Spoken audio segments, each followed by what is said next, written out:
Obrigada, Elza. Então, vamos lá. A partir de agora, a gente está gravando. Então, como eu falei, esse capítulo é um capítulo que a gente vai ver um diálogo entre Jesus e Pedro. Pedro tirando as dúvidas que ficavam ali quando Jesus dava os seus ensinamentos. Pedro era muito sincero. Então, ele não guardava as dúvidas dentro dele, não. Ele, na oportunidade que ele tinha, ele já perguntava para o mestre. E Jesus ficava muito na casa de Pedro, né?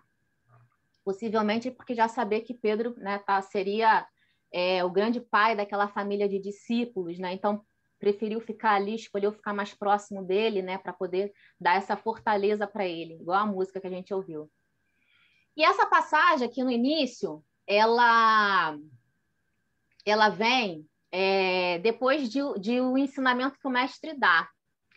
E Pedro fala assim, ó, Senhor, em face dos vossos ensinamentos, como deveremos interpretar a vossa primeira manifestação transformando a água em vinho nas bodas de Caná?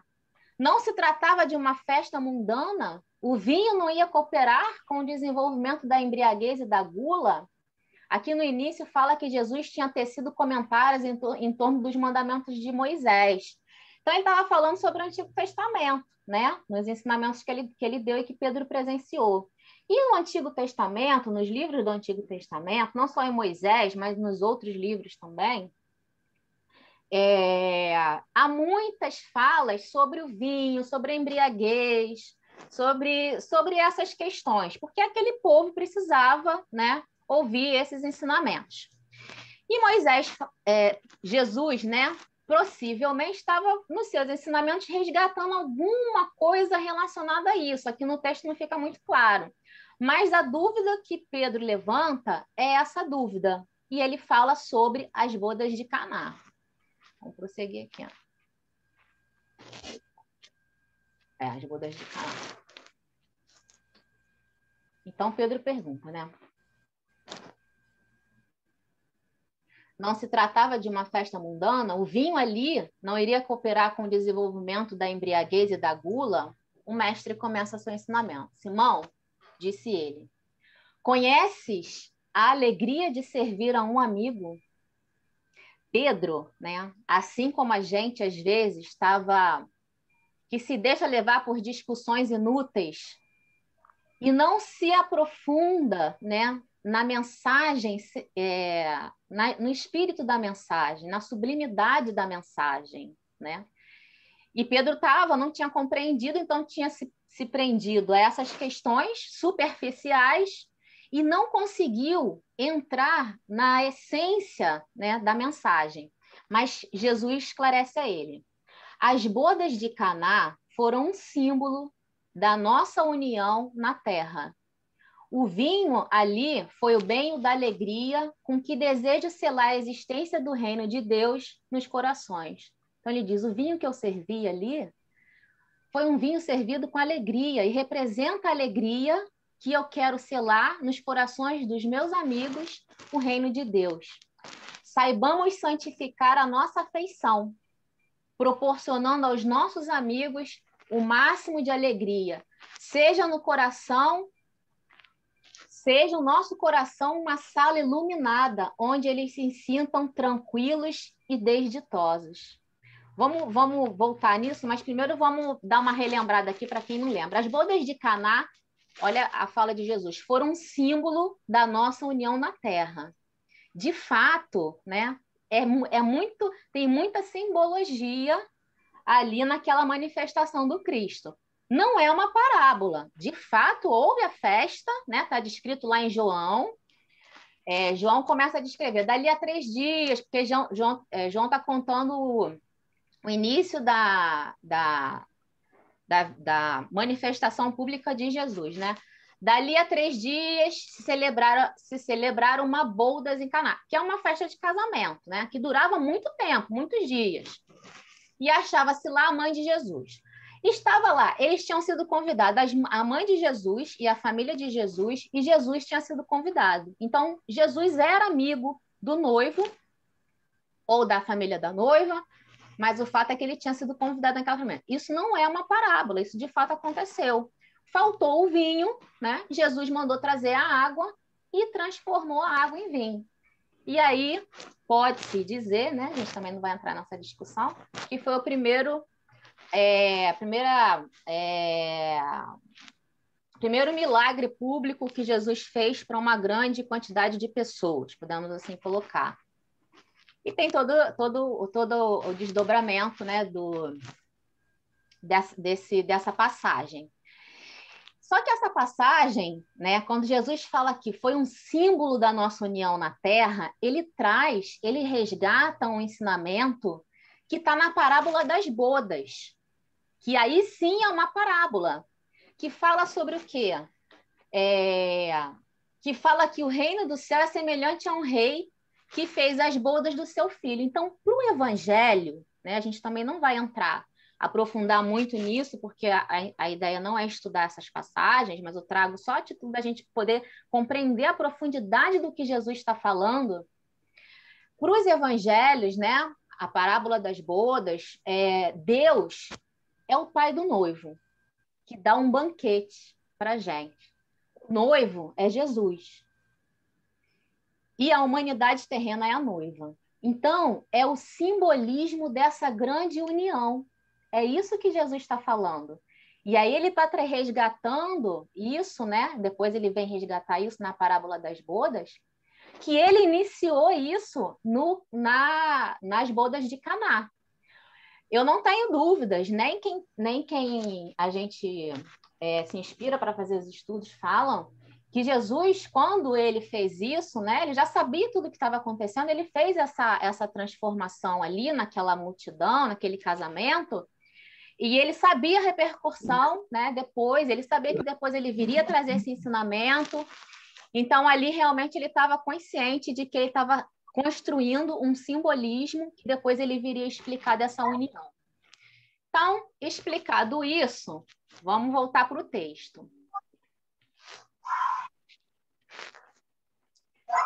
Então, Jesus falou para Pedro, falou assim, Pedro, você já sentiu a alegria de servir a um amigo, como quem diz, se é vinho, se é água, se a gente estava...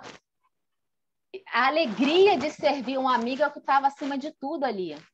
E a gente vai ver como que Jesus traz para a gente a importância de ter, né, essa relação de amizade com os nossos irmãos. Aí mais para frente eu vou até falar que isso foi tão profundo, né, que eu e a Elza trouxe a questão como sempre, a gente ficou acho que mais de um dia, pedimos ajuda aos mestres, né, Elza? A gente ficou mais de um dia, eu com um pouco mais de dificuldade, a Elza captou mais rápido, tentando compreender essa expressão maior de amizade que Deus traz nesse ensinamento. Mas a gente vai chegar lá na frente, no final acho que a gente conseguiu captar e a gente vai conseguir passar.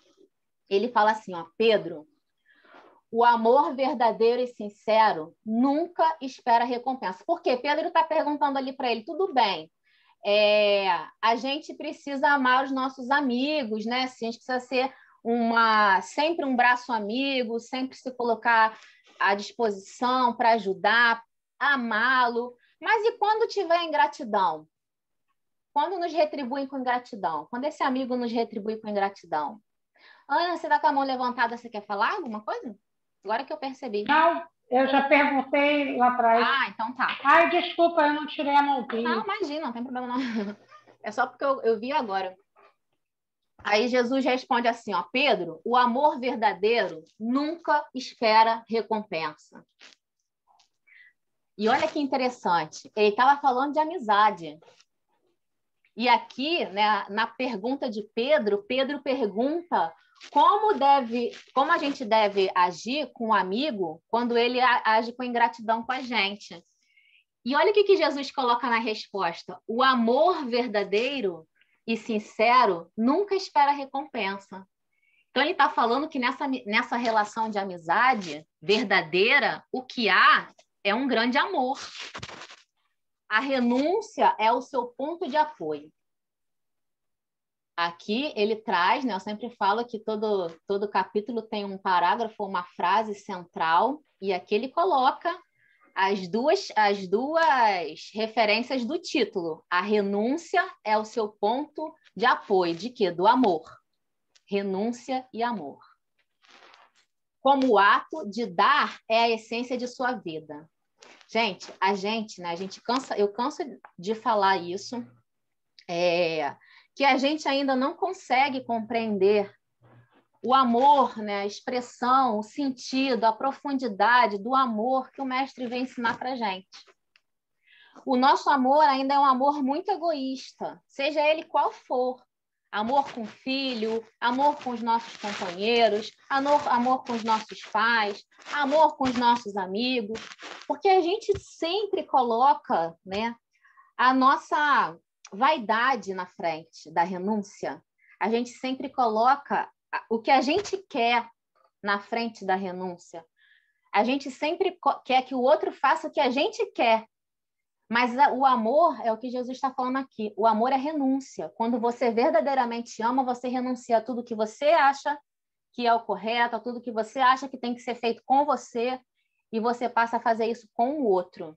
Você praticamente se anula em benefício do outro. Esse é o verdadeiro amor, né? Isso é amar. E a gente vai ver lá na frente que Jesus não só ensinou, como exemplificou, né? A gente sabe disso também. Vamos prosseguir.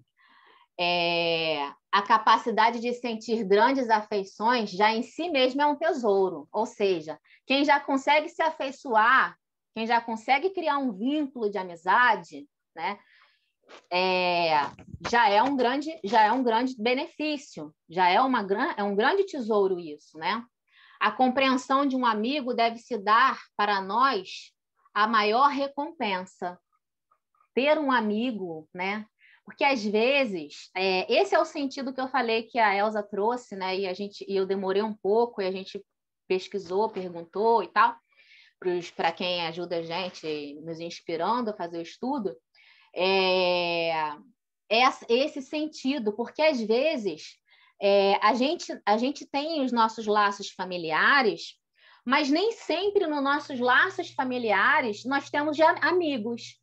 Às vezes, acho que a maioria, né, tem um amigo que é muito mais companheiro do que muito parente, do que muitas pessoas que têm laços sanguíneos com a gente, né? Às vezes um amigo nosso é muito mais nosso pai, nossa mãe, nosso irmão, do que aqueles que realmente ocupam essas funções. Vamos entender mais lá na frente.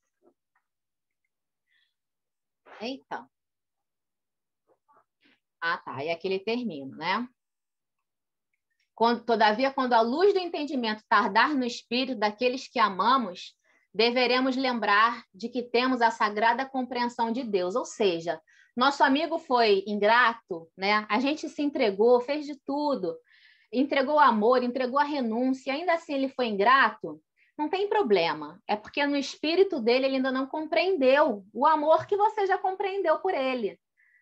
Mas a gente precisa lembrar que, sobre tudo, tem a compreensão de Deus, né? E essa é a que vale mais ainda. E aí vai ter uma outra dúvida de Pedro ligada a isso. Ó. O vinho de Caná, olha o que Jesus falou. Jesus fala, eu entrego para vocês, que são meus amigos queridos, tudo que eu tenho de melhor. Eu entrego para os meus irmãos na humanidade, que são para mim também os meus amigos, tudo que eu tenho de melhor. Mesmo, olha o que ele fala, o vinho de Caná poderá um dia transformar-se no vinagre da amargura. Contudo, sentirei mesmo assim júbilo em bebê-lo, sorvê-lo, por minha dedicação aos que vim buscar para o amor do Todo-Poderoso. O vinho que eu servi, da alegria, da união de estar ali com os meus amigos, né? O vinho que eu trouxe para a humanidade, o vinho tem uma simbologia também. Infelizmente, a gente não tem como estudar isso, né, no nosso estudo aqui, mas tem uma simbologia. Esse vinho, né, que eu vim trazer para vocês, para mim, um dia pode virar um vinagre amargo, pode azedar, né? Pode virar um vinagre amargo, mas ainda assim eu vou ter dentro do meu coração o júbilo do amor que eu distribuí. Isso é a fala de Jesus, hein? Pedro trouxe outra dúvida. Por quê? Porque passado esse dia, Jesus dá um outro ensinamento, e aí dá um nó na cabeça de Pedro, que é aquela passagem que eu coloquei aqui, que está em Mateus, que Jesus fala: o que ama o pai ou a mãe mais do que a mim, não é digno de mim. E o que ama o filho ou a filha mais do que a mim, não é digno de mim. No nosso evangelho, segundo o Espiritismo, essa passagem está no capítulo 23, o título é Moral Estranha. Por quê, né? Porque é uma passagem, como tantas outras que Jesus usava ali das palavras para causar um impacto, né? Para chamar a atenção, porque em Lucas ele coloca aquele que não odiar pai e mãe. Acho que muitos conhecem, né? Que estão aqui essa passagem. Então ele usa dessa palavra para causar impacto. E Pedro dá um nó na cabeça, né? Como assim? Você manda amar o inimigo e manda odiar o pai e a mãe? Como é que é isso? E mais uma vez ele pergunta para Jesus: Mestre, como conciliar essas palavras tão duras com as vossas anteriores observações relativas aos laços sagrados entre os que se estimam? Né? Como é que eu vou amar o meu amigo e odiar meu pai e minha mãe? O mestre, então, começa a explicar. Simão, a minha palavra não determina que o homem quebre os elos santos de sua vida. Ele começa a explicar aqui o sentido desse ensinamento que ele deu, né, nesse dia, que é sobre a passagem de odiar pai e mãe. A minha palavra não determina que o homem quebre os elos santos de sua vida. Antes, exalta os que tiverem a verdadeira fé, para colocar o poder de Deus acima de todas as coisas e de todos os seres da criação infinita. O que Jesus estava falando? É importante que nós amemos, né? Amar uns aos outros, né? É importante, mas, sobretudo, amar a Deus. Então, nós devemos amar o nosso próximo, nós devemos amar o nosso semelhante, mas, sobretudo, acima de tudo, nós devemos amar a Deus e devemos nos entregar a Ele. Aqui, Jesus vai começar a explicar para Pedro e para a gente, através de Humberto de Campos, a renúncia, né? O amor e a renúncia em Deus. Tenho dado aos meus discípulos, o título de amigo. Olha o que ele coloca aqui. Essa passagem me ajudou a entender um pouco essa questão que a gente falou da amizade. Por ser o maior de todos. Então, ele de fato coloca os laços de amizade como o maior de todos. Porque na amizade, né, a gente elege um amigo quando a gente já consegue constituir com ele um laço afetivo, né? Mas a gente cai naquela questão. Num laço de família, a gente não escolhe e nem sempre a gente consegue ter ali um amigo. Mas num amigo, né, a gente sempre tem. Mas Jesus coloca aqui também, em verdade, nós temos que buscar esse laço de amizade, essa essência da amizade, esse amor que Jesus traz para a gente aqui através da amizade, também para com os nossos familiares, né? Para com todos. Não só com os amigos que não são do nosso laço consanguíneo, é com todos. Mas a expressão da amizade está acima de tudo. E aí o mestre continua: o evangelho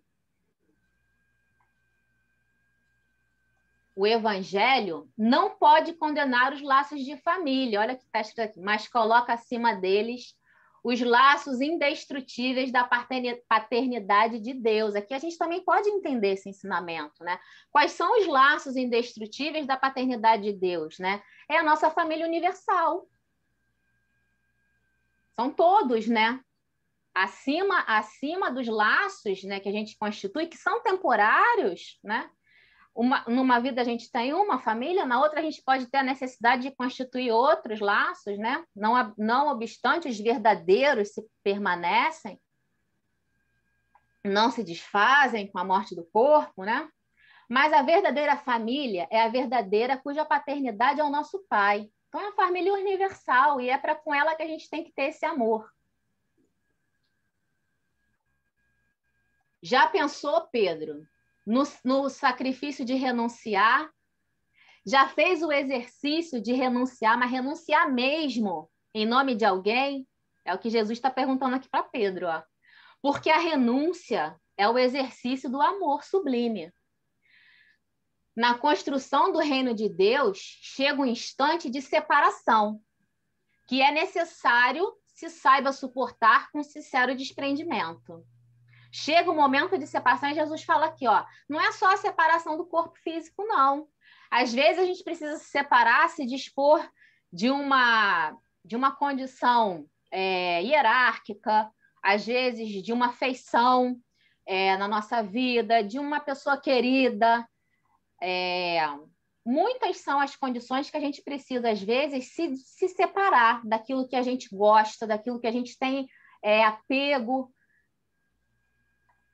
E a gente precisa, né? A gente precisa aprender a fazer essa separação, suportar com desprendimento, com sincero fervor. Ah, Simão, quão poucos sabem partir por algum tempo do lar tranquilo ou dos braços adorados de uma afeição por amor ao reino, que é o tabernáculo da vida eterna. Aqui também nessa palavra, tabernáculo, Jesus traz um ensinamento que Pedro entendeu, né? E a gente não consegue entender tão bem quanto Pedro entendeu, porque para entender a gente precisa entender o sentido da palavra tabernáculo. Porque tabernáculo, né, para os hebreus, era o local mais importante do templo de Jerusalém, onde só entravam os sacerdotes. E o que eles faziam, né, com esse templo? Eles colocavam ali, né, nos templos, a expressão de Deus, né, na matéria, o que não é, né, não era. Eles não conseguiam entender isso. Então, ali para eles, né, era um local santo, ali estava Deus, né? Mas não era, né? O tabernáculo verdadeiro, é isso que Jesus está falando para Pedro.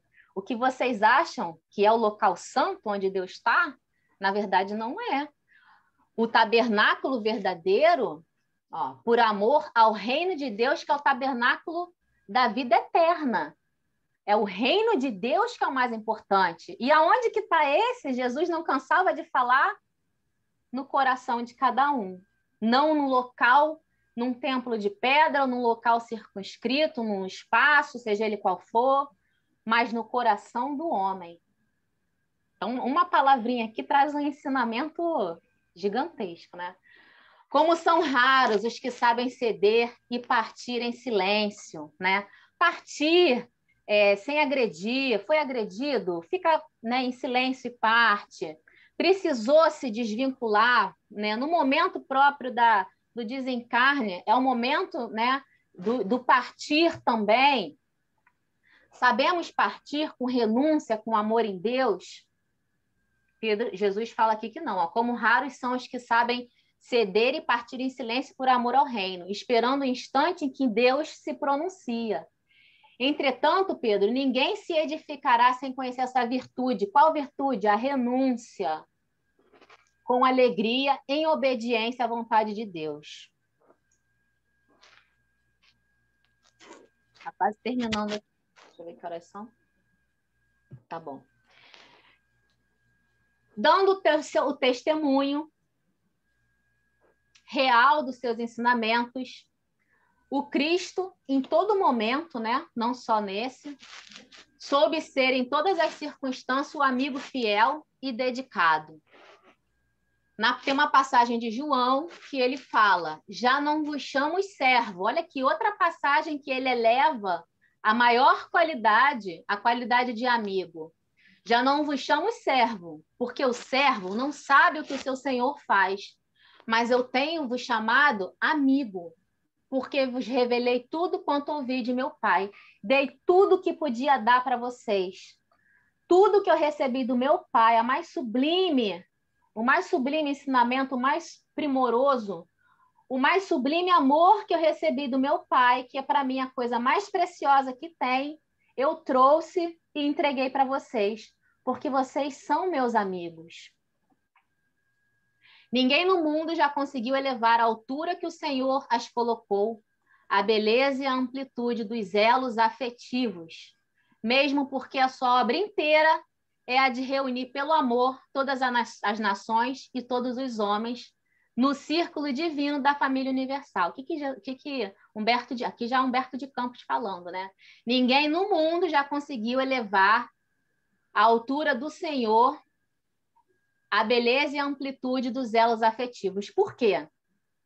Porque a gente ainda não aprendeu a amar, né? Esse amor que o Cristo trouxe para a gente ainda não aprendeu. E qual é o maior exemplo disso? Porque a gente ainda não tem a paz. Porque as nações ainda são divididas.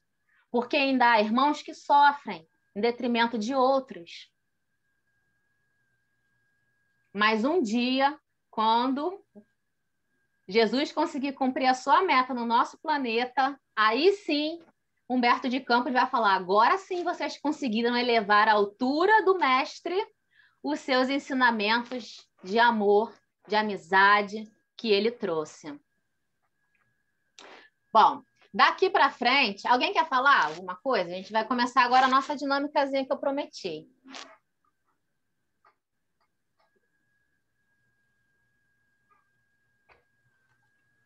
Alguém quiser falar?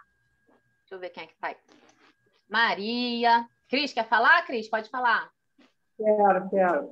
Olha só, quando você estava falando dessa parte do amor, me lembrou muito a Luzia Matias, quando ela estava fazendo essa maratona que ela fez no Eurípides Barçanufo, e que ela faz um trabalho na Malé sobre Joana de Ângeles, sobre plenitude, né? É um trabalho muito que ela faz, está muito grande. E ela deu um exemplo simples, muito simples, mas é que demonstra como nós ainda, exatamente como você falou, não sabemos o que é o amor realmente, que Jesus tinha falado. Ela deu um exemplo assim, por exemplo, você está na sua família, você vai fazer um bolo para as pessoas. Quando você coloca aquele bolo na mesa, acabou. Aquilo ali, o amor está ali. Você entregou aquele bolo, fez com todo o coração, o amor é aquilo, você doou aquilo. Você não tem que esperar recompensa. Mas nós, o que nós fazemos? Puxa vida, eu fiz aquele bolo, mas a Elaine nem para dizer para mim que gostou do bolo. Pô, eu fiz para ela especialmente esse bolo. Ela não teve a coragem nem de dizer que o bolo estava gostoso, nem nada. Mesmo que não fale, mas está no pensamento. Então, aí já não é amor. Aí ela deu o exemplo também do namorado. Dia dos namorados. Você dá um presente, mas o outro não se lembrou com alguma coisa, não deu presente. Aí você fica, poxa vida, eu dei o presente com tanto amor, mas ele nem para me retribuir com nada. Não é amor, é negociação. O que a gente sabe fazer hoje é negociação. Eu te dou para você me dar em troca. A gente está sempre esperando alguma coisa em troca. Exatamente. Por isso que você exatamente falou. Nós ainda não sabemos a essência do amor que o Cristo está nos ensinando, devido ao orgulho e egoísmo que nós temos. Não é só isso que me lembrou. Muito bom, Cris. Porque a Luzia, eu não sei por que me veio isso na cabeça. Esse livro que você falou é esse aqui. Eu adoro. Né? Eu adoro. Maravilhoso. Muito bom. Mas é exatamente isso. O trabalho dela é todo feito em cima desse livro Plenitude. Ele é maravilhoso. Muito bom, Cris, é exatamente isso.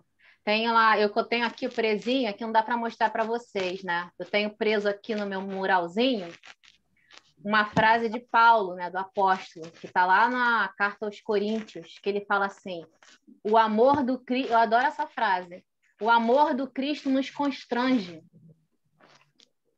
Adoro. Bia, quer falar, meu amor? Pode falar. Quero sim, eu quero sim. Hoje eu estava pensando no meu primo Marcelo, que é distante da gente, né? A minha família é muito grande.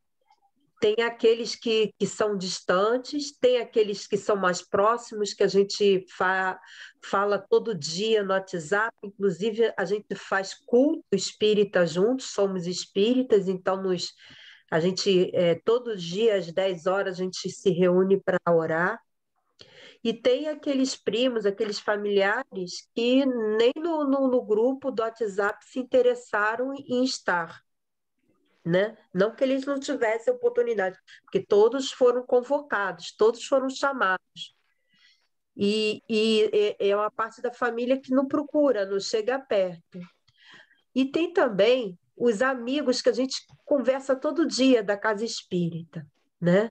Que a gente ama, e também tem a vizinha que nem espírita é, mas está sempre aqui conversando comigo, enfim.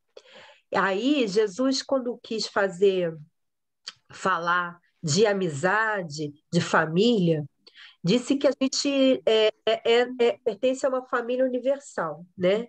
Que somos todos irmãos, filhos de Deus, mas colocou uma diferença entre a parentela corporal e a parentela espiritual. A parentela espiritual é toda aquela parentela, sendo, seja parente de carne ou não, mas que tem afinidade contigo, que está sempre com os mesmos pensamentos, os mesmos ideais, está sempre do seu lado, te parando, te mantendo. São seus amigos de verdade, né? Estão sempre ali, né? E a parentela corporal, que faz parte do sangue. Temos que amar e orar por eles do mesmo jeito, mas ainda não tem a compreensão que você tem ainda. Tanto é que quando eu recebi, você me deu o número 2, para quem não, eu sempre. O número 2 me persegue, o número 2 é o meu número da sorte. E é justamente isso, né? Que quando a luz do entendimento tardar no espírito daquele que amamos, né? Das pessoas que a gente ama, Exatamente. né? Deveremos lembrar-nos de que temos a sagrada compreensão de Deus. Se a gente tem a compreensão de Deus já, a gente tem que perdoar e esperar que um dia eles também vão evoluir, eles também vão acordar para a vida e vão se aproximar da gente. Eles estão afastados agora, é temporário. Exatamente. Mais tarde, no futuro, quando eles evoluírem, quando eles crescerem, eles virem a importância do amor, de estar junto, de estar perto, eles vão atrás da gente também. A gente também vai ficar junto, né? Então é isso, o distanciamento temporário. Muito Né? bom, Quando eles Bia. tiverem a mesma compreensão que a gente tem sobre Deus, sobre as coisas, eles vão nos aproximar da gente também. Cabe a gente E aguardar mesmo, com amor, né? Isso. E mesmo desencarnados, né, a gente tem que constar neles na nossa lista de oração. Né? Exatamente. Muito bom. Eu sempre oro pela parentela corporal e a espiritual. A encarnada, a parentela corporal e espiritual e a desencarnada. Porque muito bom. Nós somos todos a mesma família. Muito Irmãos, bom, Bia. filhos Obrigada. de Deus. Exatamente. É isso. Sempre. Recanto Espírita Sol de Assis, meu amiguinho Ítalo. Se você levantou a mão, você abaixou. Mas você não pensa que eu não vi, não. Eu vi. Então você pode falar. Então, eu fiquei preocupado com o horário. Você ainda tem uma dinâmica para fazer. Não, mas dá tempo. Dá? Dá. Então tá.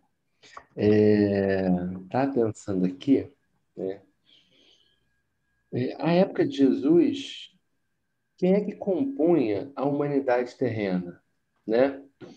Emmanuel vai trazer muita informação importante, muita informação legal no livro A Caminho da Luz, e ele vai falar da introdução da raça adâmica no seio das civilizações. Vai falar que ela originalmente estava disposta ali em 4 grupos, né? O grupo dos Áries, que era o grupo de onde descendeu todos os povos brancos, né? O grupo da civilização do Egito, o povo de Israel e as castas da Índia. Mas que mesmo para além desses grupos, no seio das raças amarela e da raça negra, também confluíam o povo da raça adâmica. E quem é o povo da raça adâmica? Né? São irmãos que vieram de outro orbe, num processo semelhante ao que a Terra está passando agora, exilados de Capela. Então, são amigos que Jesus recebeu na sua casa. Muito bom. Os amigos que Jesus recebeu na sua casa, na época, compunham a humanidade terrena quando Jesus estava encarnado.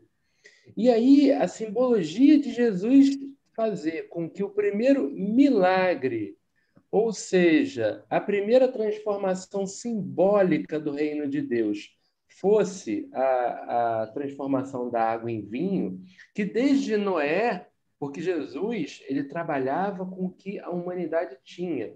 O que a humanidade tinha de religiosidade? Eles tinham o Antigo Testamento, o povo judaico era arraigado às leis. Então, na Bíblia está lá que Noé plantou a videira como símbolo de alegria quando ele desce da arca. E aí Jesus retoma esse símbolo de alegria para dizer assim, ó, os meus amigos estão aqui, eu recebi os meus amigos na minha casa. Então, quando eu vim pessoalmente trazer a mensagem do amor de Deus, eu vou fazer um símbolo de amizade para que esses meus amigos saibam que eu estou aqui por eles. Então é muito bonito quando a gente vai casando e vai linkando, né, as coisas que Emmanuel traz, que Humberto de Campos traz, e a gente vê toda essa simbologia, é muito interessante. Muito. Eu sinto sempre que eu falo, não dá para a gente esmiuçar a simbologia desses instrumentos, né? Como você falou, do vinho, da água, tão rico ficaria, né? Mas vai vir o estudo que a gente vai fazer isso. Ó, vou passar para você, porque a Aninha saiu, a internet dela caiu. Então, Ítalo, vou passar para você a frase que era dela, tá? Para você participar do... Cadê você? Recanto Espírita Sol de Assis. Ó, tô passando para você aí no chat a frase que era dela, tá? Pegou? Deixa eu confirmar se é isso mesmo, para eu não bagunçar aqui o coreto. Tá certo. Vamos fazer igual que eu conto piada, eu entrego o final da piada, ninguém acha graça. Fazer isso com a dinâmica. Então, olha só, gente. Depois de tão maravilhosas reflexões, vou compartilhar aqui de novo. Gabi também caiu. A internet tá dando rasteira no povo. Nós paramos aqui, tá? O texto prossegue. Mas a gente não vai prosseguir da mesma forma lendo. Nós vamos fazer o seguinte, tá? E aqui o texto termina. O trecho que se segue agora, eu dei uma pequena modificada para a gente poder fazer a dinâmica, mas o texto daqui para frente no livro fala do exemplo, né, que eu falei, que Jesus depois deu de tudo isso, de todos esses ensinamentos que ele falou. E eu peguei trechos, eu vou colocar o trecho e vocês que estão com as frases, que foram as frases que estavam no texto que a gente passou, vocês vão identificar, quem tiver com a frase vai identificar. Essa passagem é essa frase aqui que eu estou com ela. E vai falar, tá bom? Então, vamos lá.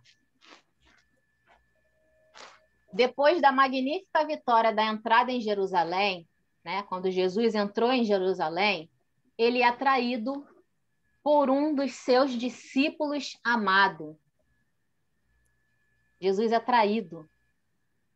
Qual a frase, né, que ele dá o ensinamento, que ele deu o ensinamento para a gente, da traição dos seus amigos amados?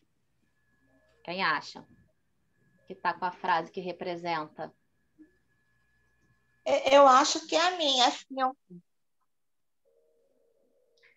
que o vinho de Caná poderá um dia transformar-se no vinagre da amargura. Não, Sussu, não é a sua ainda. Eu acho. Será que é a minha? Que quando o espírito daqueles a quem amamos... Não, quando a luz do entendimento tardar no espírito daquele que amamos, devemos lembrar-nos de que temos a sagrada compreensão de Deus? Ainda não, Bia. Ainda não é. Eu acho que é Então tá a bom, minha. não. Quem Eu falou, acho eu que é acho que é a minha. minha. Eu. Ana. Vai, Ana. O amor verdadeiro e sincero nunca espera recompensa. Exatamente. Pedro, o amor verdadeiro e sincero nunca espera recompensas, né? Ele não esperava recompensa, ele amava. Mesmo sendo traído, ele manteve o amor dele, ele não esperou recompensas. Jesus, entretanto, ensina as criaturas nessa hora suprema a excelsa virtude de retirar-se com a solidão dos homens, mas com a proteção de Deus. Bingo! Não, amigo, não é você. Não sou eu? Não. Quem acha que é? É o meu? Não, é. Eu acho que é o meu. Não. É o meu?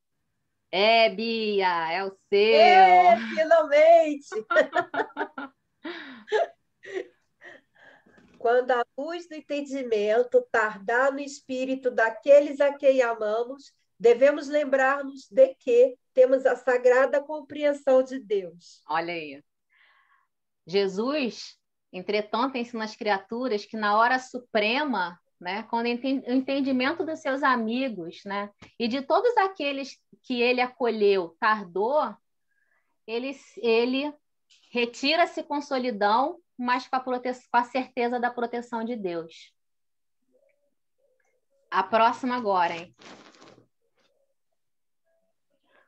Como advogado enérgico e superior de todas as grandes causas de verdade do bem, passa no dia do Calvário em espetáculo para o povo com a alma num maravilhoso e profundo silêncio.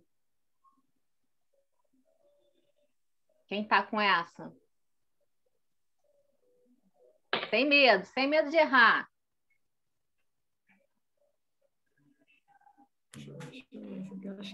Eu acho que agora é o meu. Não é. Caraca, não é? Pegadinha do malandro. Lê a frase, vê a essência da frase. Fala de silêncio. Sou eu? Sim! Tem mais da outra para minha frase. Olha, eu dei a dica, eu falo, fala de silêncio. Ó, isso foi pegadinha, porque olha só, a de cima fala em retirar-se, e aí o meu fala em partir em silêncio, que é uma forma de retirar, com a proteção de Deus, e fala no instante em que Deus se pronuncia. Por isso que eu falei Mas bingo fala na em hora. silêncio. Mas olha tem a a ver com palavrinha silêncio ali. verdade. Como advogado de todas as coisas, ele defendeu a justiça, ele defendeu o amor, né? Como advogado das causas verdadeiras do bem, né? Sem fazer mal a ninguém, né? Injustamente julgado e condenado, mas... E sobre ceder, né? Que ele fala em ceder e partir em silêncio, né? Isso. Sobre a justiça dos homens. Com a alma num maravilhoso e profundo silêncio. Aí a passagem que a gente leu. Como são raros os que sabem ceder e partir em silêncio por amor ao reino, esperando o instante em que Deus se pronuncia. E ele continua esperando, né? Continua esperando. E essa, vamos lá. Geralmente a pessoa quer se defender, né? Ele não se defendeu, exatamente. ele ficou em silêncio. Ficou em silêncio. E ele tinha meios, né? Não só de se defender, como de se libertar. Sem proferir a mais leve acusação, caminha humilde, coroado de espinhos, sustentando na mão uma cana imunda, à guisa de cetro, vestido a túnica da ironia, sobre as cusparadas dos populares exaltados, de face sangrenta e passos vacilantes sob o peso da cruz, vilipendiado e submisso. Quem acha que é essa? Falta Cris, Sueli e Elza. Eu acho que sou eu aí nessa. Não, Elza.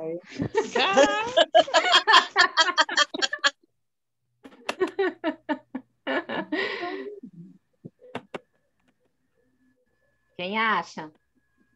Acho que não é o meu, não.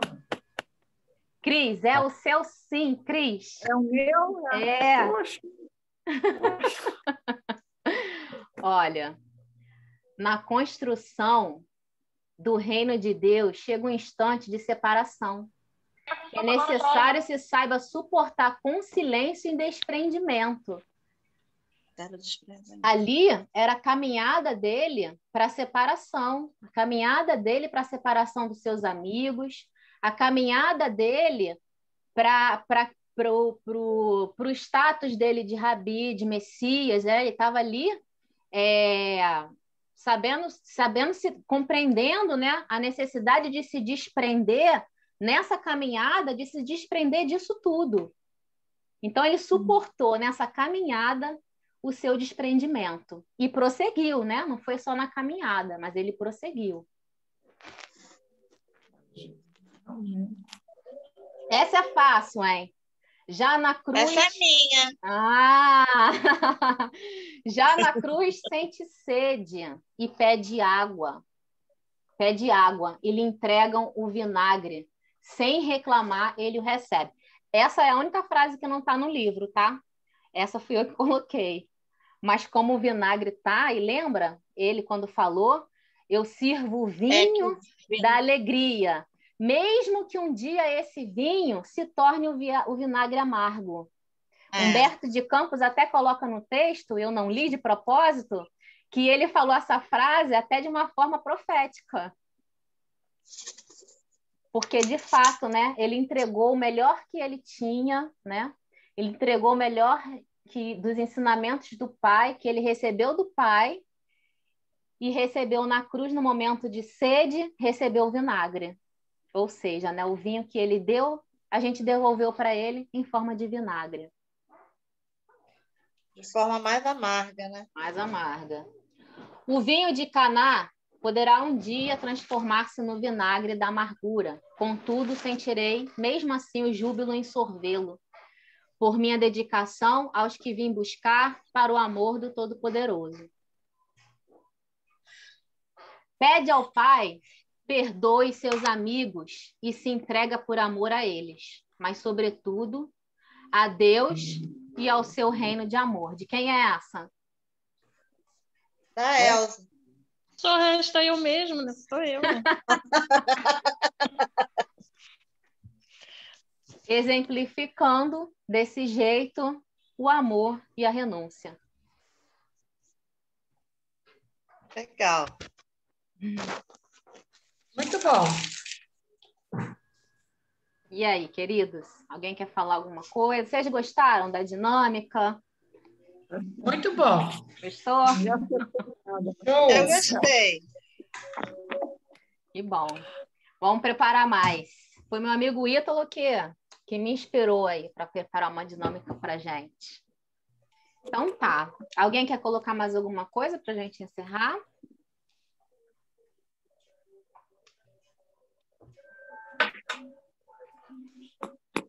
Então, quem quer fazer a nossa prece? Raíssa, meu amor, Vavá tá aí com você?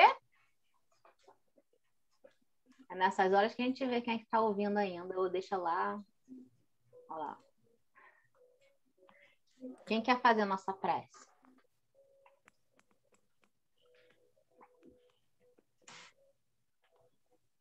Estou sem microfone, Mary. Vavá tá em aula. Esqueci que ela tá fazendo curso.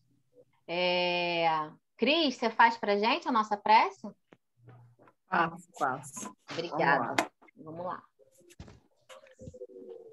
Senhor Jesus, mais uma vez agradecendo essa grande oportunidade de estarmos todos reunidos, estudando o seu Evangelho, as suas mensagens, que só nos edifica a alma. Pedindo ao Senhor, agradecendo e fazendo com que possamos, no nosso dia a dia, aplicar essas mensagens, entender melhor e praticar com as pessoas que estão ao nosso lado, com todos que estamos caminhando nessa encarnação. Obrigado por mais essa oportunidade de reunião com todas essas pessoas que estão aqui conosco. Que Deus abençoe também aquelas que não puderam vir para essa reunião. E, Senhor, ser conosco para que possamos caminhar mais retamente, né? Evitando os desvios. Eu sei que é muito difícil ainda a gente não desviar do caminho. Mas vamos tentar pensar, vamos tentar analisar e vamos tentar fazer com que esse evangelho fique nos nossos corações. Muito obrigada e assim seja. Que todos tenham uma boa noite, um bom sono e que Jesus esteja conosco. Obrigada, Senhor. Assim seja. Obrigada. Obrigada, amores, por mais essa oportunidade de trabalho com vocês, de estudo. Adorei, viu? Fiquem com Deus. Boa noite a todos. Beijo. Tchau, boa noite, pessoal. Saúde e paz para todos. Um beijo grande. Amém.